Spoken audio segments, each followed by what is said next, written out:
संत मत्ती के अनुसार सुसमाचार अध्याय 12। विश्राम के दिन बाले तोड़ना। ईसा किसी विश्राम के दिन गेहूं के खेतों से होकर जा रहे थे। उनके शिष्यों को भूख लगी और वे बाले तोड़ तोड़ कर खाने लगे। यह देखकर फरीसियों ने ईसा से कहा, देखिए, जो काम विश्राम के दिन मना है, आपके शिष्य वही कर रहे हैं। ईसा ने उनसे कहा, क्या तुम लोग ने यह नहीं पढ़ा कि जब दाऊद और उनके साथियों को भूख लगी तो दाऊद ने क्या किया था? उन्होंने ईसा मंदिर में जाकर भेंट की रोटियां खाई। याजकों को छोड़ ना तो उन्हें खाने की आज्ञा थी और ना उनके साथियों को। अथवा क्या तुम लोगों ने संहिता में यह नहीं पढ़ा कि याजक विश्राम के दिन का नियम तोड़ते तो हैं पर दोषी नहीं होते?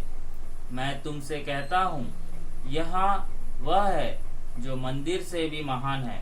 मैं बलिदान नहीं बल्कि दया चाहता हूँ। यदि तुम लोगों ने इसका अर्थ समझ लिया होता तो निर्दोषों की दोषी नहीं ठहराया होता, क्योंकि मानव पुत्र विश्राम के दिन का स्वामी है। सूखे हाथ वाला। वहां से आगे बढ़ने पर ईसा उनके सभागृह गए। वहां एक मनुष्य था जिसका हाथ सूख गया था। ईसा पर दोष लगाने के लिए लोगों ने उनसे यह पूछा, क्या विश्राम के दिन चंगा करने की आज्ञा है? ईसा ने उनसे कहा, यदि तुम्हारे एक ही भेड़ हो और वह विश्राम के दिन गड्ढे में गिर जाए तो तुम लोगों में ऐसा कौन होगा जो उसे पकड़कर निकाल नहीं लेगा? मनुष्य तो भेड़ से कहीं बढ़कर है, इसलिए विश्राम के दिन भलाई करने की आज्ञा है। तब उन्होंने उस मनुष्य से कहा, अपना हाथ बढ़ाओ। उसने अपना हाथ बढ़ाया और वह दूसरे हाथ की तरह अच्छा हो गया।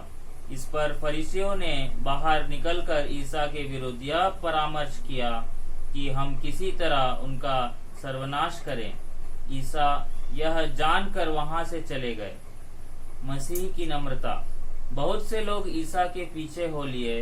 वे सबों को चंगा करते थे, किंतु साथ साथ यह चेतावनी देते थे कि तुम लोग मेरा नाम नहीं फैलाओ।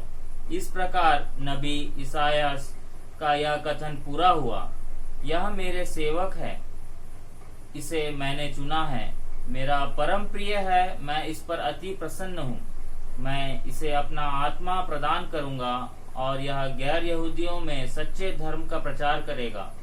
यह ना तो विवाद करेगा और ना विलाएगा और ना बाजारों में कोई इसकी आवाज सुनेगा। यह ना तो कुचला हुआ सरकंडा ही तोड़ेगा और ना धुआती हुई बत्ती ही बुझाएगा, जब तक वह सच्चे धर्म को विजय तक ना ले जाए। इसके नाम पर गैर यहूदी भरोसा रखेंगे। ईसा और बेलजुबेल। लोग किसी एक दिन एक अंधे, गूंगे, अपदूतग्रस्त मनुष्य को ईसा के पास ले आए। ईसा ने उसे चंगा किया और वह बोलने लगा और देखने लगा। सब लोग अचंभे में पड़कर यह कहते रहे, कहीं यही तो दाऊद का पुत्र नहीं है? यह सुनकर फरीसियों ने कहा, यह नरक दूतों के नायक बेलजेबुल की सहायता से नरक दूतों को निकालता है। ईसा ने उनके विचार जानकर उनसे कहा, जिस राज्य में फूट पड़ गई है वह उजड़ जाता है, और जिस नगर या घर में फूट पड़ गई है वह टिक नहीं सकता। यदि शैतान ही शैतान को निकालता है तो उसके यहाँ फूट पड़ गई है, तब उसका राज्य कैसे टिका रहेगा? और यदि मैं बेलजेबुल की सहायता से नरक दूतों को निकालता हूँ तो तुम्हारे बेटे किसकी सहायता से उन्हें निकालते हैं? इसलिए मैं तुम लोगों का न्याय करेंगे। परंतु यदि मैं ईश्वर के आत्मा की सहायता से नरक दूतों को निकालता हूँ तो निसंदेह ईश्वर का राज्य तुम्हारे बीच आ गया है। फिर कौन किसी बलवान के घर में घुसकर उसका सामान लूट सकता है जब तक वह उस बलवान को ना बांध ले? उसके बाद ही वह उसके घर लूट सकता है। जो मेरे साथ नहीं है वह मेरे विरोधी है, और जो मेरे साथ नहीं बटोरता वह बिखेरता है। पवित्र आत्मा के विरुद्ध पाप। इसलिए मैं तुम लोगों से कहता हूँ कि मनुष्यों को हर तरह के पाप और ईर्ष्या निंदा की भी क्षमा मिल जाएगी, परंतु पवित्र आत्मा की निंदा की क्षमा नहीं मिलेगी। जो मानव पुत्र के विरुद्ध कुछ कहेगा उसे क्षमा मिल जाएगी, परंतु जो पवित्र आत्मा के विरुद्ध बोलेगा उसे क्षमा नहीं मिलेगी, ना इहलोक में ना परलोक में। फल से पेड़ की पहचान। या तो पेड़ को अच्छा मानो और ना उसके फल को भी, और या पेड़ को बुरा मानो और उसके फल को भी। पेड़ तो अपने फल से पहचाना जाता है। सांप के बच्चों, तुम बुरे होकर अच्छी बातें कैसे कह सकते हो? जो हृदय में भरा है वही तो मुंह से भरा बाहर आता है। अच्छा मनुष्य अपने अच्छे भंडार से अच्छी चीजें निकालता है, और बुरा मनुष्य अपने बुरे भंडार से बुरी चीजें। मैं तुम लोगों से कहता हूँ, न्याय के दिन मनुष्य को अपनी हर निकम्मी बात का लेखा देना पड़ेगा, क्योंकि तुम अपनी ही बातों से निर्दोष या दोषी ठहराओ जाओगे। योनस का चिन्ह। उस समय कुछ शास्त्री और फरीसी ईसा से बोले, गुरुवर, हम आपके द्वारा प्रस्तुत कोई चिन्ह देखना चाहते हैं। ईसा ने उन्हें उत्तर दिया, यह दृष्ट और विधर्मी पीढ़ी एक चिन्ह मांगती है, परंतु नबी योनस के चिन्ह को छोड़कर इसे और कोई चिन्ह नहीं दिया जाएगा।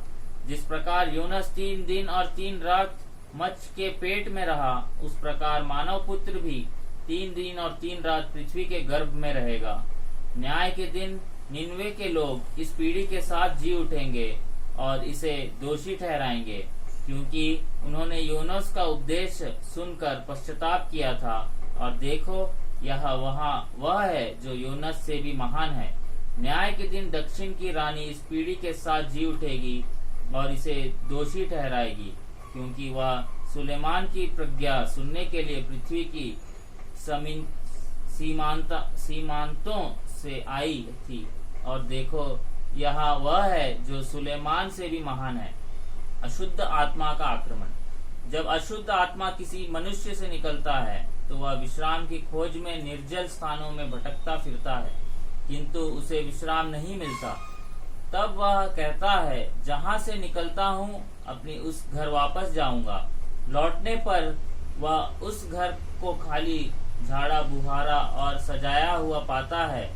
तब वह जाकर अपने से भी बुरे 7 आत्माओं को ले आता है, और वे उस घर में घुसकर वही बस जाते हैं।